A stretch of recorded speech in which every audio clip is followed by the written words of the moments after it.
ಕೋಲಾರದ ಯಲ್ಲೇಶ್ ಕೊಲೆ ಕೇಸ್ಗೆ ಟ್ವಿಸ್ಟ್ ಸಿಕ್ಕಿದೆ. ಪ್ರೇಯಸಿ ಮಗನಿಂದಲೇ ಬರ್ಬರ ಮರ್ಡರ್ ಮಾಡಲಾಗಿದೆ. ಲೈವ್ ಅಲ್ಲೇ ಹತ್ಯೆಯ ಸತ್ಯವನ್ನ ಬಿಚ್ಚಿಟ್ಟಿದ್ದಾನೆ ಬಿಂದು ಕುಮಾರ್. ಜನವರಿ 27ರಂದು ಒಂದು ಮರ್ಡರ್ ಆಗುತ್ತೆ. ಅದಾದ ಬಳಿಕ ಈಗ ಆ ಕೇಸ್ಗೆ ಟ್ವಿಸ್ಟ್ ಸಿಕ್ಕಿದೆ. ಕೋಲಾರದ ಯಲ್ಲೇಶ್ ಕೊಲೆ ಕೇಸ್ಗೆ ಟ್ವಿಸ್ಟ್ ಸಿಕ್ಕಿದೆ. ಪ್ರೇಯಸಿ ಮಗನಿಂದಲೇ ಬರ್ಬರ ಮರ್ಡರ್ ಮಾಡಲಾಗಿದೆ. ಜನವರಿ 27ರಂದು ಯಲ್ಲೇಶ್ ಭೀಕರ ಮರ್ಡರ್ ಆಗಿತ್ತು. ಮೊದಲು ಪ್ರೇಯಸಿ ಗಂಡ ಸಂತೋಷ್ ಮೇಲೆ ಅನುಮಾನವನ್ನ ವ್ಯಕ್ತಪಡಿಸಲಾಗಿತ್ತು. ಈಗ ಸಂತೋಷ್ ಮಗ ಹತ್ಯೆ ಮಾಡಿದ್ದಾಗಿ ವಿಡಿಯೋ ಮಾಡಿ ತನ್ನ ತಪ್ಪನ್ನ ಒಪ್ಪಿಕೊಂಡಿದ್ದಾನೆ. ಯಲ್ಲೇಶ್ನನ್ನ ಕೊಲೆ ಮಾಡಿದ್ದು ನನ್ನ ತಂದೆ ಅಲ್ಲ, ನಾನೇ. ನನ್ನ ತಂಗಿ ಬಗ್ಗೆ ಯಲ್ಲೇಶ್ ಕೆಟ್ಟದಾಗಿ ಮಾತನಾಡಿದ್ದ. ಅಲ್ಲದೆ ನನ್ನನ್ನ ಮುಗಿಸಲು ಯಲ್ಲೇಶ್ ಸ್ಕೆಚ್ ಹಾಕಿದ್ದ.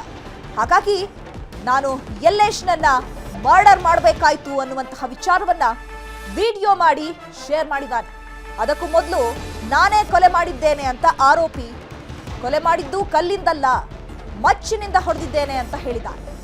ನಾವೇ ಕೋರ್ಟ್ಗೆ ಹಾಜರಾಗ್ತೇವೆ ಅಂತ ಕೂಡ ಬಿಂದು ಕುಮಾರ್ ಈಗ ವಿಡಿಯೋ ಹೇಳಿಕೆಯನ್ನ ಹರಿಬಿಟ್ಟಿದ್ದಾನೆ. ಯಾಕಂದ್ರೆ ಒಂದ್ ಕಡೆ ಈಗ ಸಂತೋಷ್ ಕೊಲೆ ಮಾಡಲಾಗಿದೆ ಅನ್ನುವಂತಹ ವಿಚಾರ ಎಲ್ಲೆಡೆ ವೈರಲ್ ಆಗ್ತಾ ಇತ್ತು.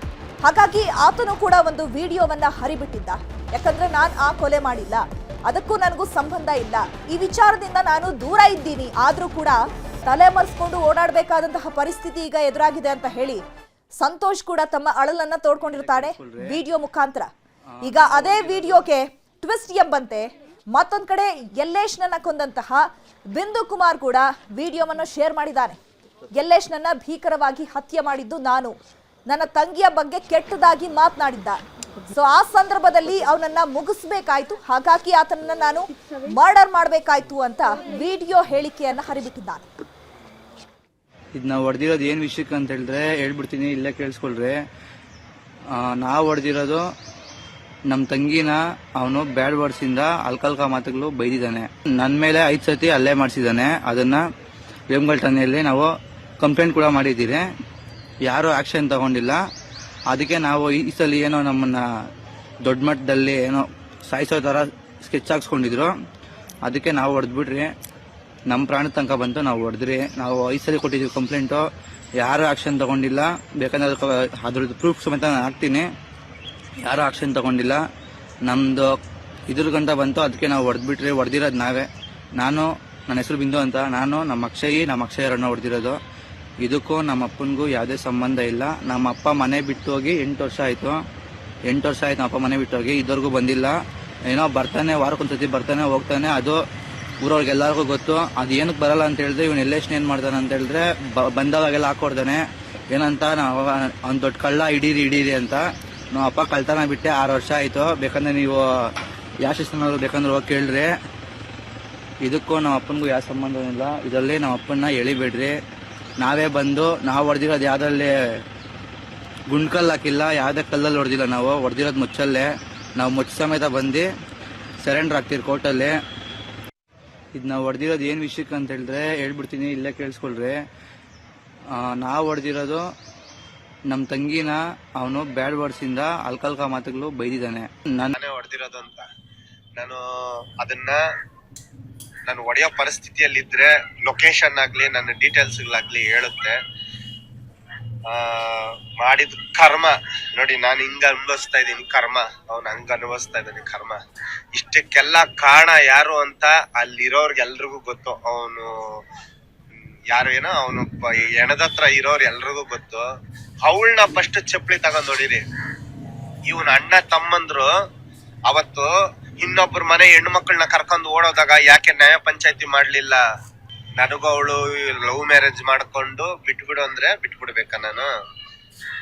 ಅವತ್ತು ಎಲ್ಲಾರು ಸೇರಿ ಅವತ್ತು ಎಲ್ಲಾರು ಇದು ಮಾಡಿ ನನ್ನ ಮನೆ ಹಾಳು ಮಾಡಿದ್ರಿ.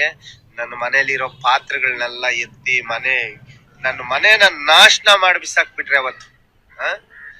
ನನ್ನ ಹೆಂಡತಿ ನನ್ನ ಮಕ್ಕಳ ಪರಿಸ್ಥಿತಿ, ಪ್ರತಿಯೊಬ್ಬನ ಮನೆಯಲ್ಲಿ ಹೆಣ್ಣು ಮಕ್ಕಳ ಮನೆಯಲ್ಲಿ ಕಣ್ಣು ಹಾಕೋನು ಪ್ರತಿಯೊಬ್ಬನಿಗೂ ಇದೊಂದು ಪಾಠ ಆಗ್ಬೇಕು. ಯಲ್ಲೇಶ ಅಂತ ಹೇಳ್ತಾ ಇದೀರಲ್ಲ, ಯಲ್ಲೇಶ ಏನ್ ಮಾಡಿದಾನೆ ಅಂತ ಎಲ್ರು ತಿಳ್ಕೊಳ್ರಿ. ಫಸ್ಟ್ ಯಾವ ನಾವು ಈ ಹಣದ ಮುಂದೆ ನಿಂತ್ಕೊಂಡ್ ಸವಾಲುಗಳೇ ಆಗ್ತಿದಿರೋ ನನ್ನ ಮೇಲೆ ಡಿಸೈಡ್ ಮಾಡ್ಕೊಂಡು ನಿಂತ್ಕೊಳ್ರಿ. ನಾನ್ ಮಾಡಿದ ತಪ್ಪು ಅಂತ ಹೇಳಿದ್ರೆ ನೋಡಿ, ನಾನ್ ಇವಾಗ ಹೇಳ್ತಾ ಇದ್ದೀನಿ, ನನ್ನ ಮಗನಿಗೆ ಯಾವ ವಿಷಯಗಳು ಯಾವ ಒಂದು ತೊಂದರೆಗಳು ಬೇಕಾಗಿಲ್ಲ. ಈ ಬಗ್ಗೆ ಮತ್ತಷ್ಟು ಮಾಹಿತಿಯನ್ನು ಕೊಡ್ತಾರೆ ನಮ್ಮ ಪ್ರತಿನಿಧಿ ರಘುರಾಜ್, ನೇರ ಸಂಪರ್ಕದಲ್ಲಿ ಜಾಯ್ನ್ ಆಗಿದ್ದಾರೆ. ರಘುರಾಜ್, ಯಲ್ಲೇಶನ ಭೀಕರ ಮರ್ಡರ್ ಆದ್ಮೇಲೆ ಎಲ್ಲರ ಚಿತ್ತ ಸಂತೋಷ್ ಮೇಲಿತ್ತು, ಸಂತೋಷ್ ಕೊಲೆ ಮಾಡಿದಾನೆ ಅಂತ ಹೇಳಿ. ಸೊ ಹಾಗಾಗಿ ಸಂತೋಷ್ ಕೂಡ ಒಂದು ವಿಡಿಯೋವನ್ನ ಹರಿಬಿಡ್ತಾರೆ, ನನಗೂ ಆ ಕೊಲೆಗೂ ಸಂಬಂಧ ಇಲ್ಲ ಅಂತ. ಅದಾದ ಬಳಿಕ ಈ ಕೇಸ್ಗೆ ಟ್ವಿಸ್ಟ್ ಸಿಗುತ್ತೆ, ಬಿಂದು ಕುಮಾರ್ ನಾನೇ ಅದನ್ನ ಕೊಲೆ ಮಾಡಿರೋದು ಅಂತ ಒಪ್ಕೊಳ್ತಾನೆ. ಸದ್ಯಕ್ಕೀಗ ಈ ವಿಚಾರದಲ್ಲಿ ಏನೆಲ್ಲ ಅಪ್ಡೇಟ್ಸ್ ಆಗಿದೆ? ಈಗ ಬಿಂದು ಕುಮಾರ್ ಎಲ್ಲಿದ್ದಾನೆ? ಪೊಲೀಸರಿಗೆ ಶರಣಾಗಿದ್ದಾನ ಅಥವಾ ಪೊಲೀಸರು ತನಿಖೆಯನ್ನ ಮುಂದುವರಿಸಿದಾರಾ? ಖಂಡಿತ ಚೈತ್ರ, ಏನು ಮೊನ್ನೆ ಕೋಲಾರದ ಹೊರವಲಯದಲ್ಲಿ ನಡೆದಿರ್ತಕ್ಕಂಥ ಈ ಒಂದು ಕೊಲೆ ವಿಚಾರವಾಗಿ ಈಗಾಗಲೇ ಪೊಲೀಸರು ಆರೋಪಿಗಳನ್ನ ಬಂಧಿಸುವಂತಹ ಒಂದು ಕೆಲಸದಲ್ಲಿ ಈಗಾಗಲೇ ತೊಡಗಿರ್ತಕ್ಕಂಥದ್ದು. ಆದ್ರೆ ಎಲ್ಲರೂ ಕೂಡ ಶಂಕಿತ ಸಂತೋಷಕ್ಕಾಗಿ ಏನು ಪೊಲೀಸರು ಹುಡುಕಾಟವನ್ನ ಮಾಡ್ತಿರ್ತಕ್ಕಂಥ ಒಂದು ಮಧ್ಯೆ ಇದೀಗ ಅವರು ಏನು ಸಂತೋಷ್ ಏನಿದ್ದಾರೆ ನಿನ್ನೆ ಒಂದು ವಿಡಿಯೋವನ್ನು ಹರಿಬಿಡ್ತಾರೆ. ಈ ಒಂದು ಕೊಲೆಗೂ ಮತ್ತು ನನಗೂ ಯಾವುದೇ ಸಂಬಂಧ ಇಲ್ಲ, ನಾನು ಊರ್ ಬಿಟ್ಟು 8 ವರ್ಷ ಆಗಿದೆ, ಜೊತೆಗೆ ನಾನೀಗ ಒಡಿಸ್ಸಾದಲ್ಲಿ ಇದೀನಿ ಅಂತಕ್ಕಂಥ ಒಂದು ಮಾಹಿತಿಯ ಇರ್ತಕ್ಕಂಥ ಒಂದು ವಿಡಿಯೋವನ್ನು ಹರಿಬಿಡ್ತಾರೆ. ಜೊತೆಗೆ ಆ ಒಂದು ವಿಡಿಯೋದಲ್ಲಿ ಏನು ಯಲ್ಲೇಶ್ ಜೊತೆಗೆ ಏನು ತನ್ನ ಪತ್ನಿ ಏನಿರ್ತಾರೆ ಪರಾರಿಯಾಗಿ ಅವ್ರ ಜೊತೆಗೆ ಒಂದು ಮದುವೆನಾಗಿರ್ತಾರೆ. ಈ ಒಂದು ಕೊಲೆಗೆ ಆ ಪತ್ನಿ ಆಗಿರ್ತಕ್ಕಂಥ ರೇಣುಕಾ ಅವರು ಕಾರಣ ಅಂತಕ್ಕಂಥ ಒಂದು ವಿಡಿಯೋನ ಹರಿಬಿಟ್ಟಿರ್ತಾರೆ. ಅದಾದ ನಂತರ ಕೇವಲ 2-3 ಗಂಟೆಗಳಲ್ಲಿ ಏನು ಸಂತೋಷ್ನ ಮಗ ಆಗಿರ್ತಕ್ಕಂಥ ಬಿಂದು ಕುಮಾರ್ ಅವರು ಒಂದು ಸಾಮಾಜಿಕ ಜಾಲತಾಣದಲ್ಲಿ ಒಂದು ವಿಡಿಯೋನ ಹರಿಬಿಟ್ಟಿರ್ತಕ್ಕಂಥದ್ದು, ಕೊಲೆ ಮಾಡಿರ್ತಕ್ಕಂಥದ್ದು ನಮ್ಮ ತಂದೆ ಸಂತೋಷ್ ಅಲ್ಲ, ಅವರು ಊರ್ ಬಿಟ್ಟು 8 ವರ್ಷ ಆಗಿದೆ, ಅವರು ಕಳ್ತನ ಮಾಡ್ತಾ ಇದ್ರು ಕೂಡ, ಅಂದ್ರೆ ಕಳ್ತನ ಬಿಟ್ಟು ಸುಮಾರು ವರ್ಷಗಳಾಗಿದ್ರು ಕೂಡ ಅವರಿಗೆ ಯಲ್ಲೇಶ್ ಕೊಡಬಾರ್ದ ಒಂದು ಹಿಂಸೆಯನ್ನ ಕೊಟ್ಟಿರ್ತಕ್ಕಂಥದ್ದು. ಈ ನಿಟ್ಟಲ್ಲಿ ತನ್ನ ತಂಗಿಯ ವಿಚಾರವಾಗಿ ಬಹಳಷ್ಟು ಒಂದು ಅವಾಚ್ಯ ಶಬ್ದಗಳಿಂದ ಯಲ್ಲೇಶ್ ಏನಿದ್ದಾರೆ ಬೈದಿರ್ತಕ್ಕಂಥ ಒಂದು ಆಡಿಯೋವನ್ನ ನಾವು ಏನು ಪೊಲೀಸ್ ಠಾಣೆಗೆ 5 ಬಾರಿ ದೂರು ಕೊಟ್ಟರು ಕೂಡ ಪೊಲೀಸರು ಈ ಬಗ್ಗೆ ಯಾವುದೇ ಒಂದು ಕ್ರಮ ಕೈಗೊಂಡಿರ್ಲಿಲ್ಲ. ಹಾಗಾಗಿನೇ ನನ್ನ ಮೇಲೆ 1 ಬಾರಿ ಯಲ್ಲೇಶ್ ಏನಿದ್ದಾರೆ ಅವರು ಹಲ್ಲೆಯನ್ನ ಮಾಡ್ತಕ್ಕಂಥ ಕೆಲಸವನ್ನು ಮಾಡ್ತಾರೆ. ಜೊತೆಗೆ ನನ್ನನ್ನ ಮುಗಿಸೋಕೆ ಒಂದು ಸ್ಕೆಚ್ ಅನ್ನ ಕೂಡ ಹಾಕೊಂಡಿರ್ತಕ್ಕಂಥ ಒಂದು ಮಾಹಿತಿ ನಮಗೆ ಸಿಗುತ್ತೆ. ಹಾಗಾಗಿನೇ ನಾನು ಮತ್ತೆ ನನ್ನ ಸ್ನೇಹಿತ ಅಕ್ಷಯ್ ಮತ್ತೆ ಅವರ ಸಹೋದರ ಮತ್ತೆ ಅವರ ಸಂಬಂಧಿ ಆಗಿರ್ತಕ್ಕಂಥ ಒಬ್ಬ ಸ್ನೇಹಿತ 3 ಜನ ಸೇರ್ಕೊಂಡು ನಾವು ಅವರನ್ನ ಕೊಲೆ ಮಾಡಿದ್ದೀವಿ ಅಂತಕ್ಕಂಥ ಒಂದು ಮಾಹಿತಿ ಇರತಕ್ಕಂಥ ಒಂದು ವಿಡಿಯೋನ ಇದೀಗ ಹರಿಬಿಟ್ಟಿರ್ತಕ್ಕಂಥದ್ದು. ಜೊತೆಗೆ ನಾವೇ ಖುದ್ದು ಆ ಒಂದು ಆಯುಧದೊಂದಿಗೆ ಕೋರ್ಟ್ ಮುಂದೆ ಶರಣಾಗ್ತೀವಿ. ಜೊತೆಗೆ ಈ ಒಂದು ಯಲ್ಲೇಶ್ ಏನ್ ಸತ್ತಿದ್ದಾರೆ ಅವರ ಒಂದು ದೌರ್ಜನ್ಯ ನಮ್ಮ ಮೇಲೆ ಬಹಳಷ್ಟು ಇತ್ತು ಅಂತಕ್ಕಂಥ ಒಂದು ಮಾಹಿತಿ ಇರ್ತಕ್ಕಂಥದ್ದು. ಈ ನಿಟ್ಟಲ್ಲಿ ಈಗಾಗಲೇ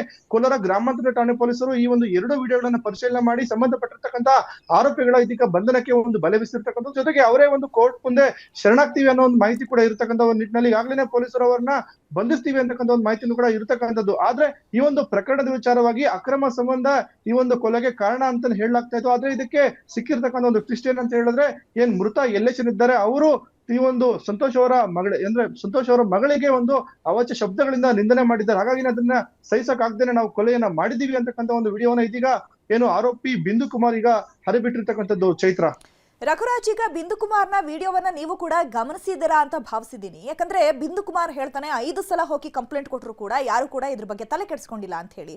ಆ 5 ಸಲವೂ ಕೊಟ್ಟಿರುವಂತಹ ವಿಚಾರ ಏನ್ ವಿಚಾರವಾಗಿ ಆತ ಕೇಸ್ ಕೊಟ್ಟಿದ್ದಾನೆ, ಜೊತೆಗೆ ಯಾಕೆ ಫಾಲೋ ಅಪ್ ಮಾಡಿಲ್ಲ ಪೊಲೀಸರು?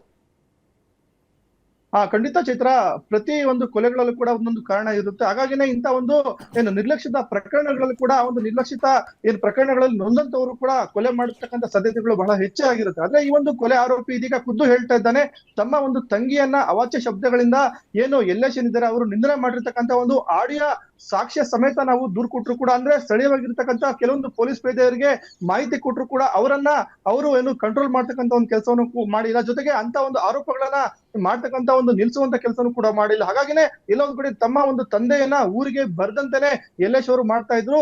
ಕಳ್ಳತನ ಪ್ರಕರಣಗಳನ್ನ ಕೈ ಬಿಟ್ಟಿದ್ರು ಕೂಡ ಅವರು ಕಳ್ಳ ಎಂಬಂತ ನಿಂದನೆ ಕೂಡ ಮಾಡ್ತಾ ಇದ್ರು. ಹಾಗಾಗಿನೇ ನಾವು ಬಹಳಷ್ಟು ಒಂದು ರೋಷವಾಗಿದ್ವಿ. ನಮ್ಮ ತಂದೆ ಕೂಡ ಮನೆಗೆ ಬಾರದೆ 8 ವರ್ಷದಿಂದ ದೂರ ಕೂಡ ಇದ್ದಾರೆ. ಹಾಗಾಗಿನೇ ನಮ್ಮ ತಂಗಿಯ ಮೇಲೆ ಕೂಡ ಯಲ್ಲೇಶ್ ಇದ್ದಾರೆ ಅವರು ತಮ್ಮ ಬಹಳಷ್ಟು ದೌರ್ಜನ್ಯವನ್ನು ಕೂಡ ಮಾಡ್ತಾ ಇದ್ರು, ಮತ್ತೆ ಬಹಳಷ್ಟು ಒಂದು ಕೆಟ್ಟದಾಗಿ ನಿಂದನೆಯನ್ನು ಕೂಡ ಮಾಡ್ತಾ ಇದ್ರು. ಇದಕ್ಕೆ ಸಂಬಂಧಪಟ್ಟಂತಹ ಆಡಿಯೋ ಸಾಕ್ಷ್ಯ ಇದ್ರು ಕೂಡ ನಮ್ಮ ಮೇಲೆ ನಾವು ಕೊಟ್ಟಂತಹ ದೂರುಗಳಿಗೆ ಯಾವುದೇ ಒಂದು ಪರಿಗಣನೆ ಮಾಡಲಿಲ್ಲ ಅಂತಕ್ಕಂಥ ಒಂದು ಆರೋಪ ಇರತಕ್ಕಂಥದ್ದು. ಈ ರೀತಿಯಾಗಿ ಒಂದು ವೇಮಗಲ್ ಪೊಲೀಸ್ ಠಾಣೆ ಮತ್ತೆ ಪೊಲೀಸ್ ಠಾಣೆಯ ಸಿಬ್ಬಂದಿ ಒಂದು ಕರ್ತವ್ಯ ಲೋಪವನ್ನ ಮಾಡಿದ್ದಾರೆ ಅಂತಕ್ಕಂಥ ಒಂದು ಮಾಹಿತಿಯನ್ನ ಇದೀಗ ಬಿಂದು ಕುಮಾರ್ ಕೊಟ್ಟಿರ್ತಕ್ಕಂಥದ್ದು. ಈ ನಿಟ್ಟಿನಲ್ಲಿ ಕೂಡ ಪೊಲೀಸರು ಈ ಒಂದು ಆಂಗಲ್ ಅಲ್ಲೂ ಕೂಡ ಪರಿಶೀಲನೆ ಕೂಡ ಮಾಡ್ತಾ ಇದ್ದಾರೆ. ಈ ಹಿಂದೆ ಕೊಟ್ಟಂತಹ ದೂರುಗಳಿಗೆ ಪೊಲೀಸರು ಯಾಕೆ ಒಂದು ದೂರನ್ನ ಸ್ವೀಕರಿಸಿ ಆ ಒಂದು ದೂರುಗಳಿಗೆ ಸಂಬಂಧಪಟ್ಟಂತೆ ಕಾನೂನು ಕ್ರಮ ಯಾಕೆ ಕೈಗೊಂಡಿಲ್ಲ ಅಂತಕ್ಕಂಥ ನಿಟ್ಟಲ್ಲೂ ಕೂಡ ಪರಿಶೀಲನೆ ಮಾಡ್ತೀವಿ ಅಂತಕ್ಕಂಥ ಮಾಹಿತಿಯನ್ನು ಇದೀಗ ಪೊಲೀಸರು ಕೂಡ ಹೇಳ್ತಾ ಇರ್ತಕ್ಕಂಥದ್ದು. ಒಟ್ಟಾರೆಯಾಗಿ ಈ ಒಂದು ಪ್ರಕರಣದಲ್ಲಿ ಒಂದ್ ಕಡೆ ಸತ್ತಿರ್ತಕ್ಕಂಥ ವ್ಯಕ್ತಿಯ ಮೇಲೆ ಇದೀಗ ಅಪ್ಪ ಮತ್ತೆ ಮಕ್ಕಳು ಇದೀಗ ಸತ್ತಿರ್ತಕ್ಕಂಥ ವ್ಯಕ್ತಿ ಏನಿದ್ದಾರೆ ಅವ್ರ ವಿರುದ್ಧ ಈಗ ಪತ್ನಿ ಏನಿದ್ದಾರೆ ಅವರು ಆರೋಪ ಮಾಡ್ತಾ ಇರ್ತಕ್ಕಂಥದ್ದು, ಸಂತೋಷಿ ಒಂದು ಕೊಲೆ ಮಾಡಿದ್ರು ಅಂತಕ್ಕಂಥ ಆರೋಪವನ್ನು ಮಾಡ್ತಾ ಇರ್ತಕ್ಕಂಥದ್ದು. ಈ ನಿಟ್ಟಲ್ಲಿ ಈಗ ಅವರ ಪುತ್ರ ಆಗಿರ್ತಕ್ಕಂಥ ಬಿಂದು ಕುಮಾರ್ ತಾನೇ ಕೊಲೆ ಮಾಡಿದ, ಈ ಕೊಲೆಗೆ ನಿರ್ಲಕ್ಷ್ಯ ಕಾರಣ ಅಂತಕ್ಕಂಥ ಒಂದು ಮಾಹಿತಿಯನ್ನು ಇದೀಗ ಹೇಳಿರ್ತಕ್ಕಂಥದ್ದು. Chaitra, okay, thank you Raghuraj ತಮ್ಮೆಲ್ಲ ಡೀಟೇಲ್ಸ್ಗೆ.